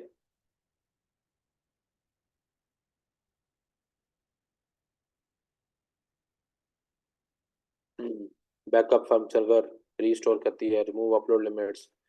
खैर जी, बहरहाल तो ये आपको जो है वो इनेबल करना पड़ेगा फीचर, लेकिन ये पेड है। ठीक है, तो इसके लिए हम कोई और ऐप देखते हैं। अभी मैं आपको प्लगइन बताता हूँ जिसके लिए, जिसके थ्रू अगर आपने ये स्केड्यूल पे लगाना है कि मेरा हर मंथ में एक दफ़ा जो है बैकअप ले लिया करे और मुझे मेल पे भेज दिया करे। ठीक है, तो वो भी आप कर सकते हैं। वो भी हम किसी और प्लगइन्स के थ्रू देखते हैं। यहाँ पे यह है कि ये आपने जो प्लगइन लेना है all in one WP migration का, ये मोस्टली आप तब लेते हैं जब आपने माइग्रेट करनी हो वेबसाइट, एक वेबसाइट को दूसरे में माइग्रेट करना हो, तो आप ये वाला प्लगइन यूज करते हैं। और इसमें बैकअप भी क्रिएट हो जाता है, लेकिन आपको खुद क्रिएट करना पड़ता है मैनुअली। ठीक है, और फिर आपको यहाँ पे आके जो है वो अगर आप रीस्टोर करना चाहें, डाउनलोड करना चाहें, तो वो आपको करना पड़ेगा। लेकिन दूसरा आपके पास जो प्लगइन है जो मैं बता रहा हूँ, वो आपके उसके अंदर जो है वो उसकी फंक्शनैलिटी अवेलेबल होती है माइग्रेशन की, लेकिन उसके अंदर माइग्रेशन की फंक्शनैलिटी पेड है और स्केजुलर की फ्री है। इसके अंदर आपके पास जो है वो स्केजुलर पेड है और माइग्रेशन की फ्री है। तो आपने जो काम करना है उसके लिए आपने कोशिश करनी है कि आप फ्री वाला देखें। अगर आपको स्केजुलर चाहिए तो जो अभी बताने लगा हूँ, अपड्राफ्ट प्लस का प्लगइन है, वो यूज करेंगे। अगर आपको माइग्रेशन फ्री में चाहिए तो आप ये वाला प्लगइन यूज करेंगे, all in one WP migration. जी उस्मान साहब। अस्सलाम वालेकुम जी। अच्छा सर, ये अब एक एग्जांपल जस्ट मैं, जैसे अब मैंने मेरे 32 बिट है तो उस पे मैंने वो किया हुआ है वैम, हम्म और दूसरे पे एग्जाम। अब सेम हम्म नाम से मैं फोल्डर बनाता हूँ, लेट्स सपोज कि मैं B7 के नाम से बना रहा हूँ, हम्म तो B7 दोनों जगह बनाया हुआ है। अगर मैं वही फोल्डर जाके दूसरी जगह कॉपी कर लूंगा तो वो नहीं चलेगा? सर कॉपी तो आपने कर लिया, तो डेटाबेस से क्या करेंगे? डेटाबेस भी सेम नाम की सर अगर मैं क्रिएट कर लेता हूँ, या उसका बैकअप मैं सीक्वल में तो चल ले जाएगा सकता फिर। हूँ? चल जाएगा ना? लिंक सेम होना चाहिए ना। लोकल हो स्लैश लिंक्स, B7 है, हाँ जी हाँ लोकल जी, हो बी, स्लैश B7 है, उधर भी लोकल हो स्लैश B7 हाँ जी इधर है, हाँ तो जी, फिर चल जाएगा। वो एचटीडी डॉक्स में है और लेट्स सपोज और कोई वो मसला है नहीं है। www में, तो इसमें तो फिर माइग्रेशन वाला काम नहीं जरूरत जी होगी। नहीं, क्योंकि यहाँ पे आपकी डोमेन चेंज नहीं हो रही। जी यहाँ बिल्कुल। पे लोकल हो स्लैश B7 था, अभी भी लोकल हो स्लैश B7 है, डोमेन चेंज नहीं हो रही, तो इसमें माइग्रेशन का केस ही नहीं जी जी बिल्कुल ठीक हो गया। है। ओके, अच्छा जी। तो हम दूसरा जो है वो प्लगइन देख लेते हैं जो आपके लिए, जब तक ये आपका इंपोर्ट हो रहा है, वो आपके लिए यूज होता है किसके लिए? बैकअप स्केजुलर के लिए। अगर आप ये चाहते हैं कि आपने अपनी वेबसाइट का बैकअप लेते रहना चाहिए, बल्कि आई वुड रिकमेंड कि आप जब भी क्लाइंट को दें तो आपके पास, बेशक उससे पैसे ले लें, अगर वो देता तो नहीं देता तो आप टोकन ऑफ गेस्चर भी दे दें या कोई कूपन दे दें, डिस्काउंट दे दें कि जी मैं आपको बैकअप भी लगा के दे देता हूँ। उससे क्या होता है कि अगर कोई खुदा ना खास्ता आपकी वेबसाइट खराब हो जाती है, मतलब कोई मालवेयर आ गया, किसी ने अटैक कर दिया आपकी वेबसाइट पे, हैक हो गई है वेबसाइट, ठीक है, उड़ गई है, डिलीट कर दिया किसी ने, तो आपको हर मंथ या हर वीक जो भी आपने लगाया होगा वहां पे आपकी क्या हो रही होगी, आपको एक फाइल जो है वो आ रही होगी। ठीक है जी, एक फाइल आपको जो उसका बैकअप है वो आ रहा होगा हर टाइम। वो आप फाइल फिर बाद में जो है उसके थ्रू आप चाहें तो जो है उसको रीस्टोर कर सकते हैं। ठीक है, अब ये देखें यहाँ पे ये हो गई है स्टक, मेरा ख्याल है। खैर चलें, तो ये अक्सर जो है वो इस तरह से हो जाता है। ये भी हो सकता है कि एक दफ़ा हो गया तो आप इसको स्टॉप करके दोबारा से करेंगे तो दोबारा शायद चल भी जाए। ठीक है, लेकिन माइग्रेशन का तरीका जो है वो मैनुअली ही ज़्यादा बेहतर होता है। प्लगइन्स का सहारा हम इसलिए ले लेते हैं कि ये आसान होते हैं। अगर ये कर जाएँ तो वेल एंड गुड, अगर ये ना करें, वैसे ही अक्सर औक़ात जो है वो मेरे साथ करता रहा है। पता नहीं अब इनको जो है वो प्लगइन ख़राब हो गया, क्या मसला है? अक्सर ये अब मसला करने लग गए। लेकिन पहले जो है ये जो वेबसाइट माइग्रेशन के लिए मैं हमेशा इसी को ही यूज़ करता था और ये काफ़ी अच्छे से जो है वो वेबसाइट माइग्रेट कर देता था। तो ख़ैर हम मैनुअली भी ज़रूर देखेंगे कि मैनुअली हम किस तरह से कर सकते हैं। लेकिन अगर ये एक तरीका आप लोगों को बता दिया है कि अगर ये आप पे वर्क करता है, देखें जी इश्यूज़ हर प्लगइन के अंदर आ सकते हैं। फ़ारिग हैं या जैसे भी हैं, हमें क्या लेना-देना उनसे, ठीक है? बात तो ये है कि आपका काम निकलना चाहिए, ठीक है? हमने तो कोई उनको पे थोड़ी कर रहे हैं, फ्री का प्लगइन है, अगर आपका काम निकल जाता है इस चीज़ से तो वेल एंड गुड है। फिर आपको इतने जो क्योंकि कल मैं मैनुअल जब आपको पढ़ाऊँगा नेक्स्ट क्लास में कि मैनुअल माइग्रेशन किस तरह से की जाती है, तो फिर आप कहेंगे कि सर कोई प्लगइन ही वो प्लगइन ही ठीक है। फिर आप बेशक इस पे 10 दफ़ा भी ट्राई करके आपको काम होता हुआ ना, तो आप कहेंगे कि ये प्लगइन ही मैं कर लूँ बजाए इसके कि मुझे मैनुअल माइग्रेशन करनी पड़े, ठीक है? तो ये जो है वो प्लगइन ज़ाहिर है आपकी आसानी के लिए होते हैं। दूसरे जो जो प्लगइन्स हैं वो मोस्टली पेड हैं। ये all in one WP migration अच्छा वर्क करता है, अभी भी करता है, लेकिन ये है कि कभी-कभार जो है इस तरह से ये हैंग हो जाता है, ठीक है? तो ये भी मसला हो सकता है कि इसी वेबसाइट पे हम कर रहे हैं तो शायद इस वजह से हो रहा हो, लेकिन किसी और वेबसाइट पे ये काम सही कर दे। तो बहरहाल ये जो है वो प्लगइन बहरहाल आप जब भी आपने करना हो, माइग्रेट करनी हो, तो आई वुड रिकमेंड कि आप एक दफ़ा इसको ज़रूर ट्राई कर लें। All in one WP migration को अगर इसके थ्रू हो जाए तो अच्छी बात है। आपकी एफर्ट सेव हो जाएँगी, आपका टाइम सेव हो जाएगा। अगर नहीं होती, फिर मैनुअल तो आपको मैं पढ़ा ही रहा हूँ, फिर आप मैनुअल तो कर ही सकते हैं। अच्छा जी। दूसरा प्लगइन जो आपको बता रहा हूँ वो ये है updraft plus backup and migration plugin है। इसके अंदर जो आपकी माइग्रेशन है वेबसाइट की वो आपके पास पेड है, फ्री नहीं है। ठीक है? तो इसके थ्रू अगर आप माइग्रेशन करने जाएँगे तो फिर आपको जो है वो पेड मिलेगा, जो है वो फ्री नहीं मिलेगा। तो अगर आपका क्लाइंट देता है पैसे तो आप इसके थ्रू भी कर सकते हैं। लेकिन एट अ टाइम एक सॉल्यूशन ही रखना है, 2-2 नहीं रखने। माइग्रेशन के लिए वो रखा हुआ है, तो बस माइग्रेट करके उसे जान छुड़वाएँ, उसको फिर डिलीट कर दें, इसको, ठीक है? बैकअप के लिए जौन-सा रखा हुआ है, वही वाला ही बैकअप के लिए अगर आपने रखा हुआ है, तो फिर उसी एक को ही रखें। 2-2 प्लगइन्स मैंने आपको बताया है, एक ही फंक्शनैलिटी के लिए आप लोगों ने नहीं रखने। अच्छा, ये आपके पास अपड्राफ्ट आ गया, इसने अपनी यहाँ पे जो है वो प्रेज़ेंस कहीं पे क्रिएट की होगी। यहाँ पे देखें सेटिंग्स के अंदर इसने कर लिया अपड्राफ्ट प्लस बैकअप्स। आप यहाँ पे आ जाएँ, अब ये बैकअप स्लैश रीस्टोर ये आपको देता है। यहाँ पे आप इसका बैकअप नाउ पे क्लिक करेंगे, तो ये आपका इंक्लूड डेटाबेस भी है, फाइल्स भी, सब कुछ कर देगा और आप यहाँ पे इसको बैकअप कर लें। तो यहाँ पे आपका जो है एक बैकअप क्रिएट कर देगा। माइग्रेट और क्लोन मैंने आपको बताया है कि ये फंक्शन देता है, लेकिन उसके लिए आपको यहाँ पे जो है वो इसका प्रो वर्ज़न जो है वो लेना पड़ेगा, ठीक है? उसके अगर आप ले सकते हैं यहाँ पे अपड्राफ्ट टोकन जाके खरीद सकते हैं, तो जाके खरीद लें। आपका क्लाइंट अगर आपको जो है वो देता है पेमेंट इस चीज़ की खरीदने की, तो आप तसल्ली से जाके खरीदें और इसी के थ्रू कर लें, तो ये आसानी से आपको जो है वो कर लेगा। देखिए 5 टोकन्स हैं, तो उसमें $12 पे आपको जो है वो मिल रहे हैं फॉर $12 पर 4 वीक्स। तो मतलब अगर $12 आपका जो है वो दे देता है क्लाइंट, या आप खुद भी ले सकते हैं, तो वेल एंड गुड है जी, आप इसके थ्रू भी कर सकते हैं। ठीक है? इसके अंदर ईज़ी है करना।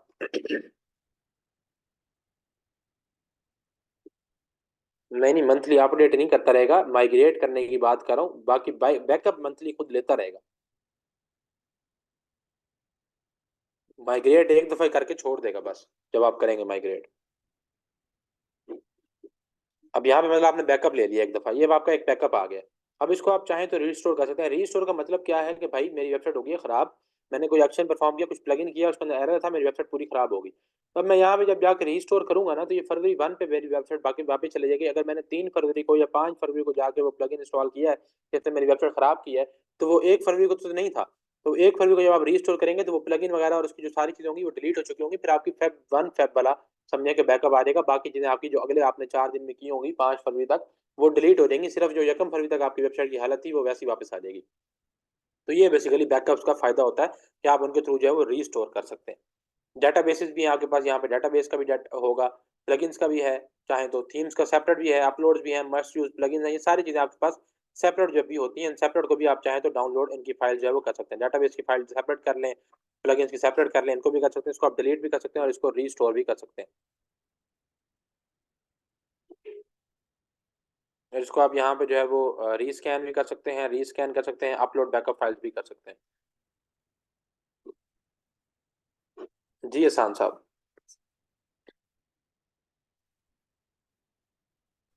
जी एहसान बताएं। सर मेरा क्वेश्चन ये था कि अगर कोई मतलब कि ब्लॉगिंग वेबसाइट है तो आप कह रहे हैं कि अगर वो वन फैब को वापस ले जाएगा, हम्म तो सर अगर हमने कुछ ब्लॉग पब्लिश किए हों तो बाद में हम्म अल्लाह ना करे वेबसाइट खराब हो गई है, तो वो क्या हम्म जब पीछे आएगा तो वो उसी डेट के हिसाब से जो मतलब के ब्लॉग्स थे वही रहेंगे कि जी मतलब जी। कि वो न्यू वाले भी नहीं जी नहीं, जो आपने, अगर 1 फरवरी का बैकअप है तो 1 फरवरी तक जो ब्लॉग्स थे वही शो होंगे, इसके बाद के जो है वो डिलीट हो जाएंगे।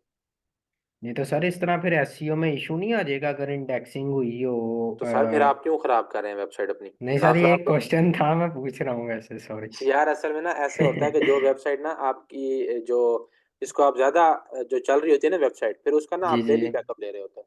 अच्छा ठीक है, अच्छा अगर सही। मतलब आपके जो ब्लॉग्स हैं वो डेली अपलोड हो रहे हैं तो आप उसका बैकअप फिर डेली लेंगे, आप फिर वीकली या मंथली नहीं ले रहे होते हैं, तो फिर आप उसका ठीक बैकअप है। डेली ले ले होंगे। तो फिर अगर ठीक है। एक दिन का ही नुकसान होगा ज्यादा ज्यादा आपका, उससे ज्यादा का नुकसान नहीं होगा। ठीक है सर, इसमें ये फंक्शनैलिटी क्या है कि वन डे का भी ले सकते अभी हैं? कर रहे हैं, अभी आगे देख रहे हैं sir. Okay okay, thank you sir. No problem. अच्छा जी, अब भी आ गए बैकअप में। माइग्रेट या क्लोन मैंने बता दिया। ठीक है जी, अब ड्राफ्ट क्लोन है, इसको आप पढ़ सकते हैं इफ़ यू वांट। ठीक है, मैं इसकी तरफ नहीं जा रहा क्योंकि जो है वो पेड मेथड है। हमने जो है वो एक आपको फ्री बता दिया प्लगइन, और मैनुअल भी नेक्स्ट क्लास में बता दूंगा, तो पेड मेथड की तरफ मैं नहीं जा रहा, ना रिकमेंड करता हूँ वेबसाइट माइग्रेशन के लिए। लेकिन अगर आप चाहें कुछ ज़्यादा जो है वो, अगर आप असाइज चाहते हैं और वो क्लाइंट बहुत ज़्यादा वो है, तो आप यहाँ पे जो है वो कर सकते हैं। 5 टोकन वन टाइम परचेज कर लें, $15 के आपके हो जाएंगे, और आप उसके थ्रू जो है वो फिर वेबसाइट जो है वो क्लोन कर सकते हैं। अच्छा जी, उसको सेटिंग्स के अंदर आ जाए तो यहाँ पे अब आपके पास ऑप्शन है कि फाइल्स का आपने बैकअप लेना है, स्केड्यूल करना है। जी कब को करना है? हर 2 घंटे बाद ले लें भाई। अगर आपके ब्लॉगों का मसला है, ब्लॉग्स का मसला है, तो आप हर 2 घंटे बाद बैकअप ले लें, हर 4 घंटे बाद ले लें, हर 8 घंटे बाद ले लें, हर 12 घंटे बाद भी ले सकते हैं, डेली भी ले सकते हैं, वीकली भी ले सकते हैं, 15 दिन के बाद भी ले सकते हैं, मंथली भी ले सकते हैं। तो जहां पे भी आपको सूटेबल लगता है, अगर आपकी वेबसाइट बहुत ही ज्यादा चल रही है और उसके जो है ना वो बहुत ज्यादा आपको लगता है कि जी भाई मेरा तो 2 घंटे बाद बैकअप ना हुआ तो मेरा नुकसान हो जाएगा, ठीक है, खराब होगी वेबसाइट, तो आप हर 2 घंटे बाद ले लें, अदरवाइज डेली ले लें, वीकली भी ले सकते हैं। इनकी कम चलती है वो मंथली ले लें, यानी मंथ में एक दफा मेरा बैकअप ले लें, और 3 बैकअप जो है वो एटलीस्ट रखें। ठीक है, यानी कि 3 मंथ के बैकअप जो है वो पड़े हों। फिर जब जो है वो चौथे मंथ का आए, तो फिर जो पीछे से चौथे मंथ का होगा, लाइक जनवरी फरवरी मार्च अप्रैल का जब बैकअप होगा तो जनवरी वाला डिलीट हो जाएगा। ठीक है, मई वाला होगा तो फरवरी वाला डिलीट हो जाएगा।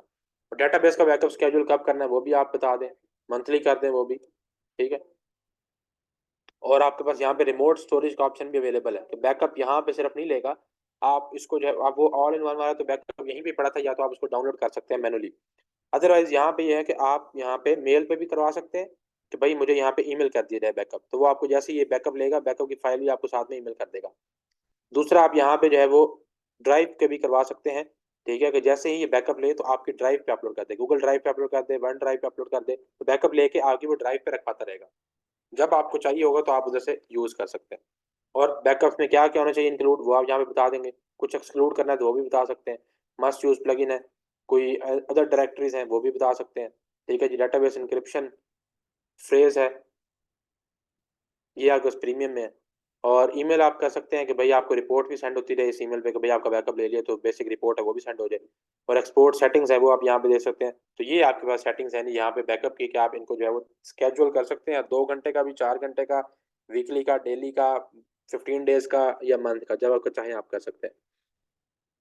बाकी आपके पास जो एडवांस टूल्स हैं, इसके अंदर आपको जो आपकी साइट की इन्फॉर्मेशन मिल जाती है वो हर जगह ही आपको मिल रही है। लॉक सेटिंग्स हैं, अप ड्राफ्ट सेंट्रल है। ठीक है, अप ड्राफ्ट सेंट्रल जाकर प्रीमियम है, इसको भी आप जो है एक दफ़ा अपलोड करते हैं तो फिर कहीं भी जाके एक्सेस कर सकते हैं। सर्च या रिप्लेस डेटाबेस है कि ये सर्च करें, रिप्लेस कर दें डेटाबेस पे। ठीक है, मतलब कुछ चीज़ अगर आप रिप्लेस करना चाह रहे हैं तो आप इसको सर्च करा के रिप्लेस कर दें, तो आपकी वो डेटाबेस के अंदर डाटा जो है वो रिप्लेस हो जाएगा। इस तरह से साइट का साइज़ है वो आप यहाँ पे देख सकते हैं। प्लगइन्स काउंट कर दो, थीम्स काउंट कर दो, अपलोड्स कर दो, मस्ट यूज प्लगइन्स हैं, अदर्स हैं, कि कितने इनका जो है वो आपके पास साइज है। डेटाबेस का साइज कितना है वो यहाँ पे आपको जो है ये बता देगा। एक्सपोर्ट या इंपोर्ट सेटिंग्स हैं वो कर दें, डिलीट करनी है सेटिंग्स तो डिलीट कर दें। बाकी इसकी एक्सटेंशन है, प्रीमियम है, वो आपको यहाँ पे इन्होंने बताया हुआ है कि backup to remote storage location, ये आपके पास फ्री में भी है, प्रीमियम में भी है। उसके अलावा क्लोनिंग एंड माइग्रेशन जो है वो आपके पास प्रीमियम में है। Anonymous functions Argus Premium में incremental backups, fast personal support, pre update backups, backup non WordPress file and database, network backup time and scheduling, WPCLI, more database option, ये आपके पास सारे के सारे जो है वो प्रीमियम में ऑप्शन अवेलेबल है।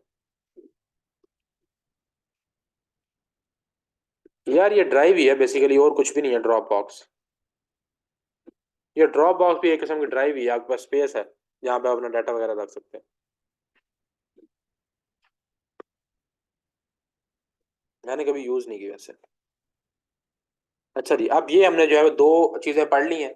एक all in one W migration के उसके थ्रू आप जो है वो अपनी वेबसाइट माइग्रेट कर सकते हैं, और वहां पे आप मैनुअल बैकअप्स भी लेके अपनी फाइल जो है वो डाउनलोड कर सकते हैं। दूसरा अपड्राफ्ट प्लस, यहाँ पे आप चाहें तो अपने जो है वो मंथली बैकअप जो है वो ले सकते हैं, और वो आप यहाँ पे बता सकते हैं ताकि आपको ईमेल जो है वो आ जाया करे, और हर मंथ का जो है वो आपका यहाँ पे बैकअप ले लिया जाएगा। ठीक है, यहाँ पे भी पड़ा होगा और आपको ईमेल पे भी आ जाएगा। तो अगर आपकी वेबसाइट यहाँ से उड़ जाती है तो आपकी ईमेल पे बैकअप आ रहा होगा। ठीक है, दूसरा अगर यहाँ पे पड़ी रहती है तो यहाँ से आके आप सिंपली जो है वो इसको रीस्टोर भी कर सकते हैं कि जी मेरी फला मंथ के बैकअप पे जो है वो रीस्टोर हो जाए। तो ये जी बेसिकली है। बाकी नेक्स्ट क्लास में इंशाल्लाह हम जो है वो आगे मंडे ट्यूसडे वेडनेसडे है, 3 क्लासेस हैं।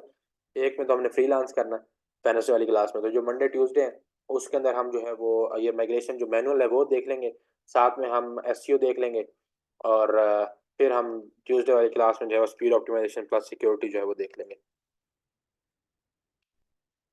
क्लियर है जी? कोई मसला मसाइल है तो बताएं।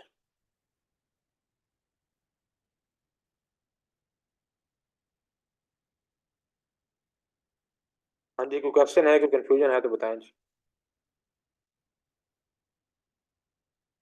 यार इंडेक्सिंग वगैरह नहीं देखेंगे, सिंपल जो एसईओ आपके पास वर्डप्रेस के अंदर पॉसिबल है उसको हम देखेंगे। एसईओ का कोर्स तो नहीं है ये, तो एक बस हम एसईओ के प्लगइन्स जो है वो एक दो देखेंगे कि प्लगइन्स के थ्रू एसईओ वर्डप्रेस के अंदर किस तरह से पॉसिबल है, वो हम इंशाल्लाह देख लेंगे। बाकी ज़्यादा इन डिटेल में जाना है तो एसईओ विद एआई कोर्सेज जो है वो हादी लर्निंग के चल रहे हैं, वो आप ज्वाइन कर सकते हैं। लेक्चर्स का मैंने कह दिया जी, करवा देते हैं वो। सर एचटीएमएल टू वर्डप्रेस हम लोग देख चुके हैं, एलिमेंटर के अंदर ही आपके पास बनेगी। उस्मान साहब क्या करें, अब लेक्चर हमारे पास थोड़े से रह गए हैं, पहले हमने बड़े तसल्ली से आराम आराम से बेसिस को जो है ना वो कवर किया है, तो अब थोड़ी सी जो है वो स्पीड अप करनी पड़ेगी, अदरवाइज फिर कवर नहीं होंगे, 2 दिन रह गए हैं पीछे। यार एचटीएमएल की फाइल जो है ना, अगर आप कह रहे हैं कि उसको उसी को आपने कोड में कवर करना है तो फिर आपको जो है वो डेवलपमेंट की तरफ जाना पड़ेगा कि वर्डप्रेस पे प्लगइन डेवलपमेंट किस तरह से होती है। आपको plugin develop sorry sorry theme develop करना पड़ेगा। ठीक है, थीम डेवलपमेंट की तरफ अगर आप जाना चाहते हैं तो वो आपको कोई एडवांस कोर्स की तरफ जाना पड़ेगा जिसके अंदर आप थीम डेवलपमेंट सीखेंगे कि एचटीएमएल की फाइल से आप किस तरह से दे सकते हैं। हाँ, अगर आप ये बात कर रहे हैं, वो मैंने एक चीज़ हमने कवर कर ली है एलिमेंटर के अंदर, कि जो आपकी पीएचडी है या एचटीएमएल की वेबसाइट है उसको अगर आप करना कन्वर्ट करना चाहते हैं वर्डप्रेस के अंदर, तो आप सिंपली एलिमेंटर के अंदर सेम डिजाइन बना सकते हैं। तो अगर एक वेबसाइट के लिए क्लाइंट ने ड्रॉप बॉक्स में प्रोडक्ट इमेजेस दी हैं तो क्या तरीका है कि हम ड्रॉप बॉक्स को वर्डप्रेस से कनेक्ट कर सकें। ये ड्रॉप बॉक्स को वर्डप्रेस के साथ कनेक्ट करने की क्या जरूरत है, आप वर्ड उसको आपको वहां से डाउनलोड करनी पड़ेंगी इमेजेस, जाहिर है आपको वहां पे लगानी पड़ेंगी इमेजेस, अदरवाइज उनका शायद लिंक यूज किया जा सकता है, अब ये कंफर्म नहीं है मुझे। अगर ड्रॉप बॉक्स में वो पड़ी है तो जहाँ जहाँ पे आपने यूज करनी है इमेज, वहां पे उनका जो है लिंक यूज किया जा सकता है। ड्रॉप बॉक्स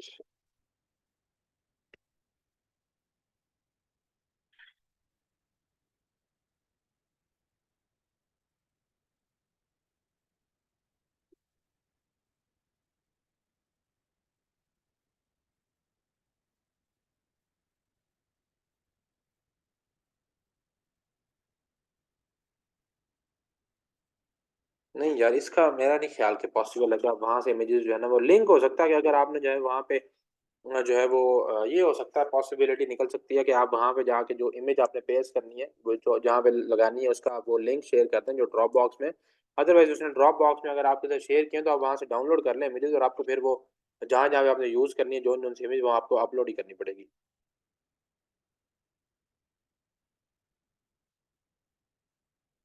हाँ जी, और किसी और क्वेश्चन?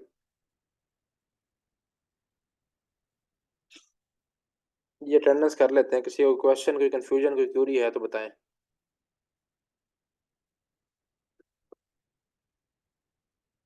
नहीं यार सर, मैंने आपका इशू नहीं देखा, मैं आज इंशाल्लाह देख लूंगा इंशाल्लाह।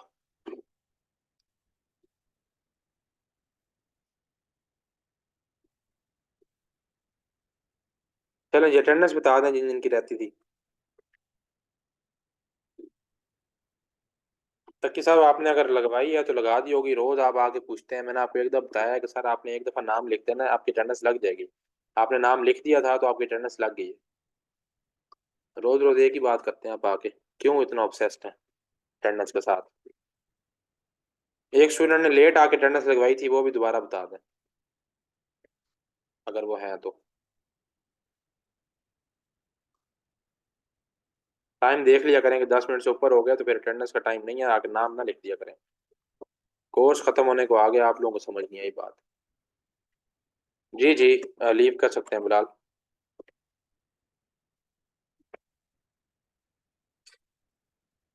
जी जी लग गई आपकी अटेंडेंस।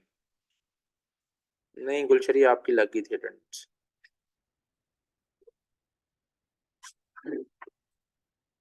मैं देख लेता हूँ। अच्छा जी किसी का रह गया तो आप बता दें। कोई स्टूडेंट जिसने नाम पहले जो 10 मिनट में आया नहीं लिखा था वो बता दें। वकार फरूक साहब थे वो, 12 मिनट पे आके उन्होंने नाम लिखा था।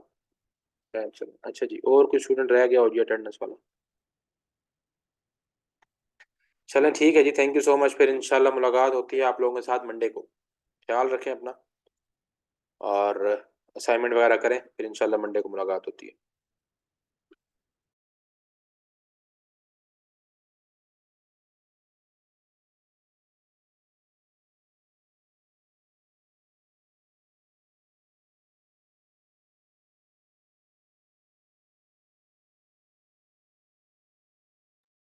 नो इश्यूज सोबिया, जज़ाकल्लाह।